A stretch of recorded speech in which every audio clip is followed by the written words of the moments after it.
Film ini dimulai dengan adegan yang kalian suka, yaitu adegan bercocok tanam padi. Di mana mereka berdua adalah sepasang kekasih bernama Simon dan Fabian, yang tinggal bersama di apartemen sewaan tanpa orang tuanya. Simon akhirnya ngajak Fabian ke acara ultah ayahnya yang ke-60, dan sekalian ngenalin ke orang tuanya. Mereka pun tiba di rumah yang langsung disambut mesra oleh ibunya. Saat acara berlangsung, ada wanita cantik nan semok ngelihatin Simon, dan Simon pun menatapnya juga dengan sopan untuk menghargai tamu ayahnya. Di sana Simon disapa oleh tamu ayahnya. Ia bertanya tentang pekerjaan Simon, yang dijawabnya kalau Simon nggak kerja, dia adalah seorang ilustrator. Para tamu itu mengira Simon belajar kedokteran, karena ayah Simon adalah dokter psikiater dan memiliki tempat klinik yang besar. Saat itu, Simon bertanya dengan keluarganya tentang siapa wanita semok yang memakai baju putih. Ternyata wanita itu adalah sekretaris baru ayahnya yang bernama Sonya. Saat di belakang, Simon sedang berpelukan dengan kekasihnya, tiba-tiba mendengar suara piring pecah, ternyata ibunya mengalami kejang. Simon akhirnya kembali ke apartemennya, dan mulai melakukan kegiatan menggambar yang selalu didampingi oleh Fabian yang cantik nan, ini. Tak lama setelah itu ibunya datang dan ingin bicara berduaan dengan Simon. Ibunya Simon ngasih kabar kalau ayahnya akan pergi liburan selama 1 minggu, tapi ada pekerjaan yang harus diselesaikan. Karena nggak mau sekretaris baru itu yang menemani suaminya pergi, jadi ibunya minta Simon untuk mengerjakan pekerjaan yang belum selesai, agar Sonya yang memandu Simon menyelesaikan pekerjaan. Simon menolak karena dia nggak mau ikut campur dalam urusan itu, dan Simon juga akan segera launching proyek seni ilustratornya bersama Fabian. Tapi, ibunya yang cemburu dengan Sonya ini pun tak kalah debat dengan Simon. Simon tergiur dengan upah yang ditawarkan ibunya, mengingat proyeknya butuh dana segar. Akhirnya ia pun menyanggupi permintaan sang ibu. Sebelum berangkat, terlihat ayahnya mendekati Sonya yang membuat ibunya semakin cemburu, dan akhirnya mereka pergi menggunakan mobil hasil kredit yang belum lunas. Simon yang lagi santai duduk ngobrol bersama Sonya. Ia mengatakan kalau dirinya sangat bosan di sini. Ia berpikir kalau gara-gara Simon lah Sonya tak bisa ikut pergi dengan ayahnya, di mana ia adalah wanita yang tak memiliki keluarga dan ingin merasakan rasanya liburan. Tapi Simon terlihat santai dan mulai membicarakan sejarah hubungan kedua orang tuanya, yang membuat Sonya tersinggung. Keesokan harinya, Sonya sedang telepon dengan nada marah-marah. Simon melihat itu dan ia yakin kalau Sonya sedang telepon ayahnya, dan benar saja, setelah Sonya selesai telepon, Simon dihubungi oleh ayahnya. Bahwa Sonya merasa tersinggung karena Simon membicarakan tentang kehidupan keluarga kepada Sonya. Singkat cerita, Simon menghampiri ruang kerja Sonya untuk mengambil flash disk. Tapi Sonya yang lagi sebel pun mengatakan apakah Simon akan menghinanya karena ia tak punya keluarga. Sonya menangis, Simon merasa kasihan dan memberikannya tisu, dan Sonya memeluknya. Simon mencoba menenangkan Sonya dan meminta maaf, tapi Sonya menciumnya. Saat malam harinya, Simon yang kembali di apartemennya bersama Fabian, ia tak bisa tidur karena terus memikirkan dahsyatnya ciuman Sonya yang bau sedap-sedap sinting. Keesokan harinya, Simon melihat Sonya yang mulai masuk kerja, tapi ia sangat gelisah dan meronta-ronta. Akhirnya ia menghampiri Sonya dan mengatakan agar tidak mengatakan soal kejadian kemarin pada ayahnya. Saat mereka istirahat kerja dan pergi makan, Simon penasaran dengan Sonya. Ia mencoba membuka dokumen dan menemukan identitas Sonya, di mana Sonya tercatat sebagai pasien gangguan jiwa yang ingin bunuh diri karena ditinggal keluarga.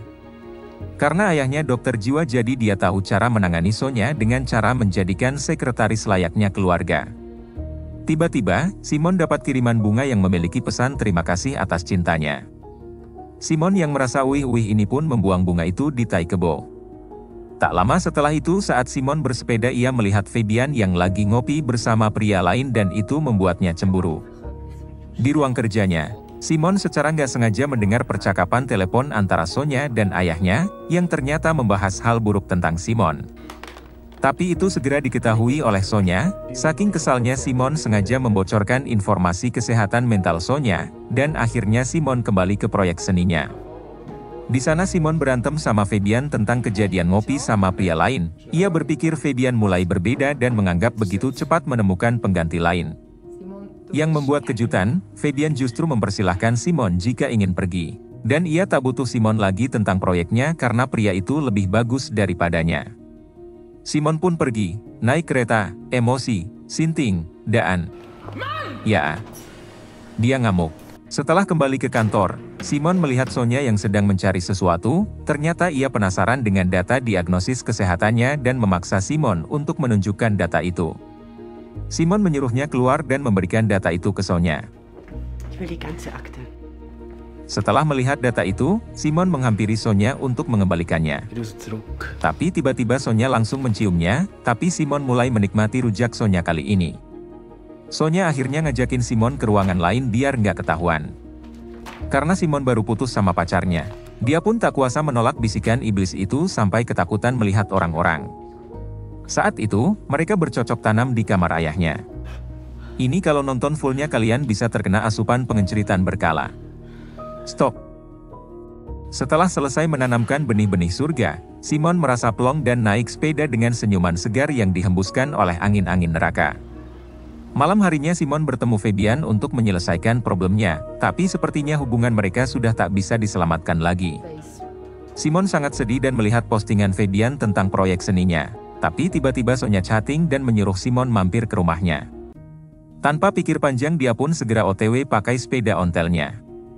Sesampainya di sana, Simon langsung masuk dan gak ada obrolan apapun, mereka berdua langsung mendirikan sebuah tower di atas dua gunung, dan Sonya memaksa Simon untuk mengeluarkan benihnya di dalam oven milik Sonya. Selesai melakukan pembenihan, akhirnya mereka makan malam bersama sebelum tidur bareng lagi. Tapi kali ini jangan ngeres, sisi positifnya adalah Sonya menjadi bahagia yang tadinya kesepian jadi kegelian. Pagi hari pun tiba, Simon menemukan foto ayahnya di apartemen Sonya. Ia mulai merasa aneh kenapa Sonya memajang foto ayahnya. Gak pakai lama ada yang datang, Simon kaget ternyata itu ayahnya, dan dia langsung mengambil buku miliknya. Simon masih bertanya-tanya kenapa ayahnya ada di sini bukannya sedang berilbur dengan ibu. Ternyata ayahnya menyewakan apartemen untuk Sonya dan menjelaskan kepada Simon bahwa Sonya sangat menginginkan seorang anak, tapi sebelum ayahnya menjelaskan semuanya, tiba-tiba Sonya masuk dan berani menciumnya di depan ayahnya. Simon merasa curiga dengan ayah dan ibunya yang mungkin sudah merencanakan ini sebelumnya. Simon pun pergi dan sangat merasa dirinya dijebak oleh keluarganya, ia pun mulai stres, frustrasi. Simon menerima telepon dari ibunya yang terkejut setelah mengetahui hubungan Simon dengan Sonya. Ibu Simon langsung memarahi Simon karena situasi yang tak terduga ini. Dan Simon semakin hancur, bingung, karena dugaannya salah yang ia kira ayah dan ibunya merencanakan ini, ternyata ibunya benar-benar tak mengetahui. Simon menemui ibunya dan meminta maaf, mereka pun berpelukan dan bisa memahami situasi konyol ini. Simon yang semakin sinting ini, menemu Fabian agar dia mau balikan lagi sampai mewek nangis meronta-ronta. Tapi sayangnya, Fabian mengetahui hubungan Simon dengan Sonya si semok itu, yang akhirnya hubungan mereka berdua benar-benar hancur lebur bagaikan api neraka yang akan membakar dengan lahap. Singkat cerita, Simon menghadiri acara pidato ayahnya yang dikunjungi banyak pasien gangguan jiwa bukan gila. Ia melihat Sonya yang mengandung dan ibunya menghampiri Simon bahwa ia harus bisa menerima kenyataan ini dan membesarkan anak itu. Tapi Simon masih tak percaya bahwa itu anaknya. Saat bayinya lahir, bayi itu digendong ayahnya tapi malah nangis nggak mau diam. Saat bayi itu digendong Simon, bayi itu terdiam dan nyaman. Dan film pun tamat. Maaf kalau ada salah cerita, yang penting aku makasih banget kalian sudah mampir. Terima kasih sudah menonton, jangan lupa subscribe.